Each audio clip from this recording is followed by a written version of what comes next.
सविस्तर बघूयात। भाजपचे नेते हर्षवर्धन पाटलांची बातमी आहे। पाटलांच्या इंदापूरमधील जनसंपर्क कार्यालयावरील भाजपचे फलक हे आता थेट हटवण्यात आले आहेत। पंतप्रधान मोदी, अमित शहा, जे.पी. नड्डा, देवेंद्र फडणवीस यांचे फोटो आणि कमळचिन्ह हे सुद्धा काढण्यात आलेले आहे। हर्षवर्धन पाटील यांचे शरद पवार यांच्या राष्ट्रवादीत जाण्याचे जवळपास निश्चित मानले जात आहे।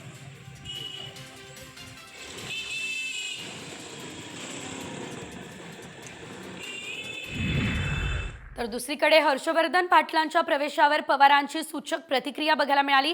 दुपारी 2 पर्यंत तुम्ही प्रतिक्रियेसाठी याल, पवार असं म्हणालेत।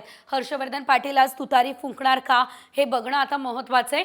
हर्षवर्धन पाटील पवारांच्या राष्ट्रवादीमध्ये प्रवेश करण्याची चर्चा गेल्या काही दिवसांपासून रंगलेली आहे। तर दुपारी 2 वाजेपर्यंत तुम्ही प्रतिक्रियेसाठी याल असं पवारांनी यावेळेस सांगितलेलं आहे। एक अतिशय सूचक विधान स्वतः पवारांनी केलेलं आहे। त्यामुळे हर्षवर्धन पाटील यांचा आजच पक्षप्रवेश होणार का हे बघणं महत्त्वाचं, आणि जर असं झालं तर भाजपसाठी विधानसभेच्या आधी हा मोठा धक्का असेल।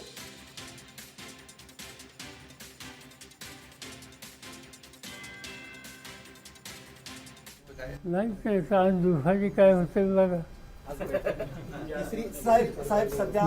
2 वाजेपर्यंत तुम्ही माझ्याकडे प्रतिक्रिया विचारायला कदाचित याल आजच।